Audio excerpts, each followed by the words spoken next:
Assalamualaikum warahmatullahi wabarakatuh. Hai semua, apa khabar korang? Terima kasih sebab sudah klik video ni dan jangan lupa tekan tombol subscribe. Kembali lagi bersama saya Aa berbagi info dan kisah menarik.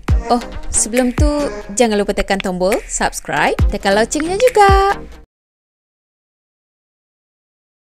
Okey, video seram kita pada kali ini tentang seorang hamba Allah ni yang kemalangan dengan hantu. Ngeri juga kan kalau kita balik kampung, lepas tu jalan malam-malam pula tu, dan tiba-tiba je kita nak tereksiden pula. Itu dah ngeri dah sebab nak aksiden tu. Tapi tahu-tahu je kereta ataupun motor yang nak terlanggar kita tadi tak ada, hilang, lesak. Kan ngeri tu. Jadi kisah pada kali ini tentang kemalangan dengan hantu di jalan raya. Sudah sedia?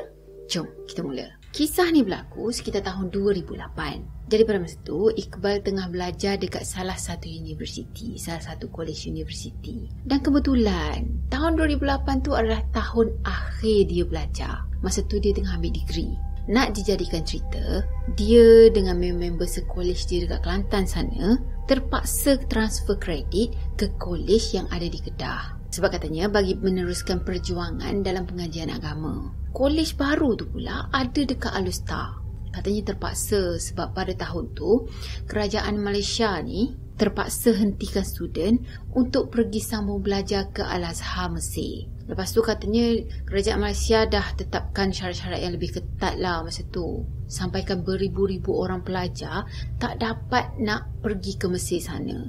Nak teruskan cita-cita diorang. Yelah walaupun sakit hati tapi terpaksa redha lah kan. So pada masa tu itulah kali pertama Iqbal ni jejakkan kaki ke Kedah. Pagi-pagi lagi diorang dah bertolak dah daripada Kelantan ke Kedah. Bila dah sampai Kedah tadi, sampai je dekat kolej, diorang terus uruskan hal pendaftaran, uruskan apa yang patut.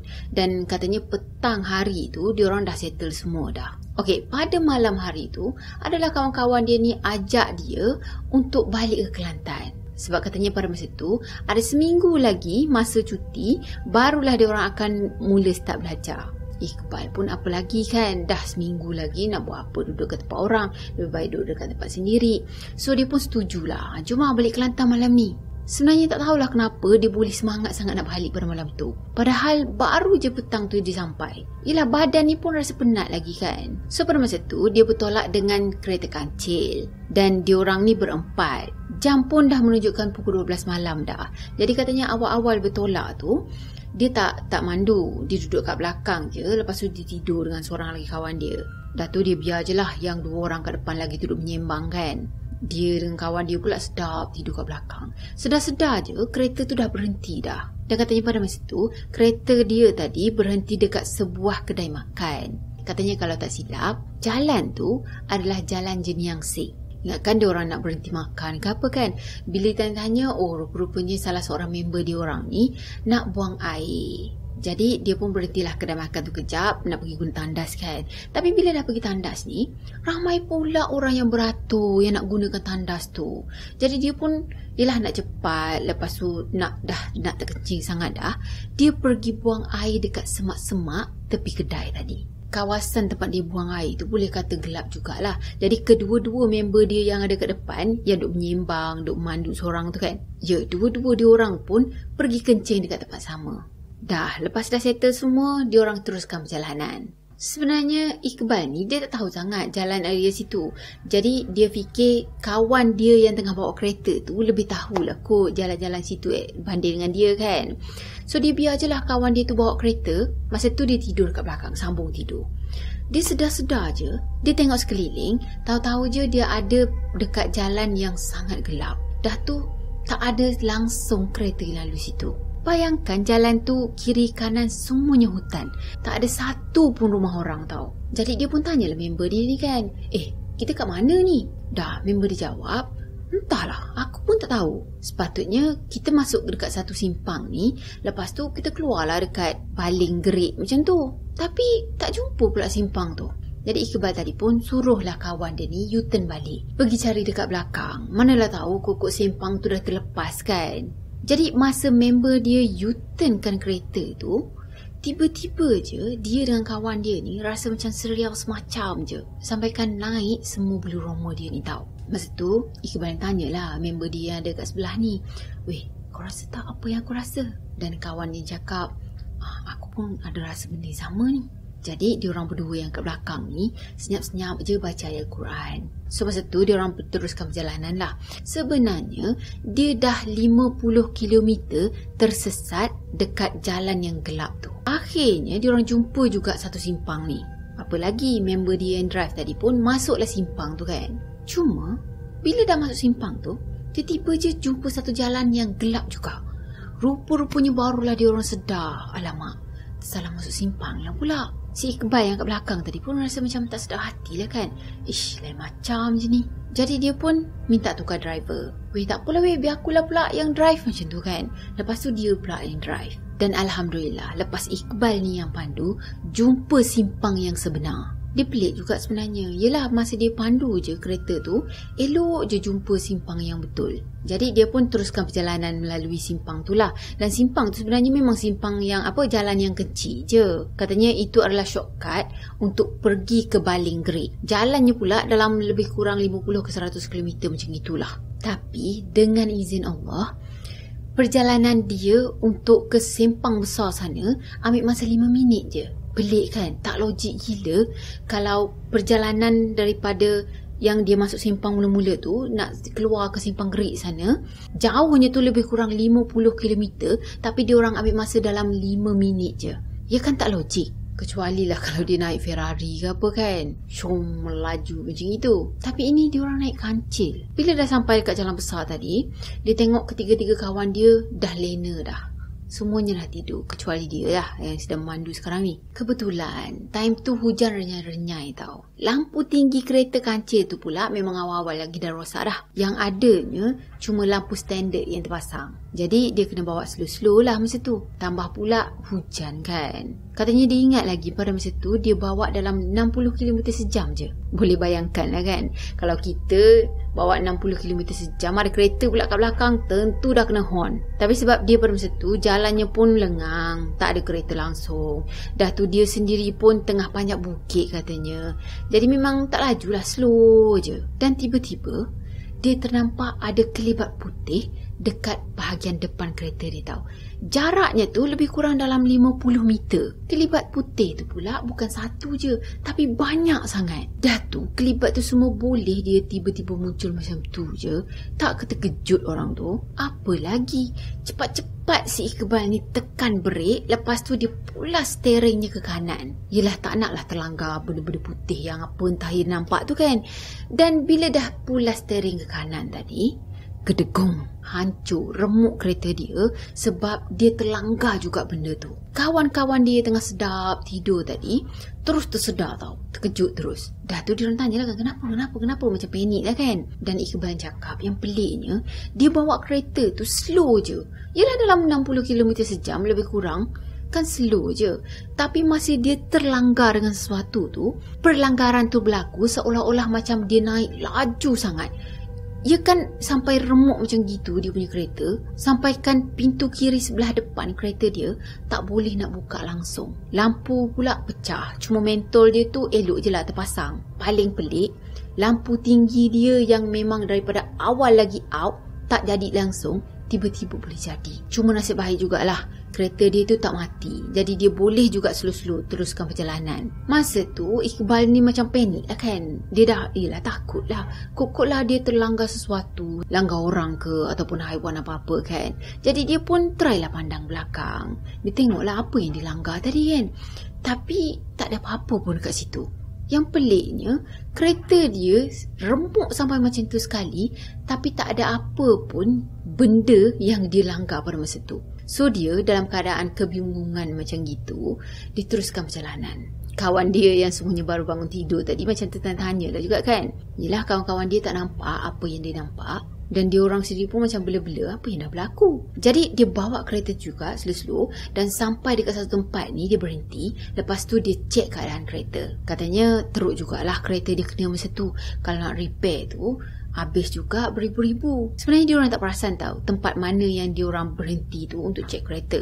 Dia orang main berhenti je, dan sekali pandang dekat belakang, rupa-rupanya itu adalah satu kubur Cina yang sangat luas. Bila dah perasan tadi, diorang semua masuk dalam kereta. Lepas tu diorang teruskan perjalanan. Tak lama lepas tu, diorang sampai ke Tasik Banding. Masa tu diorang fikir nak berhenti rehat lah kejap kan.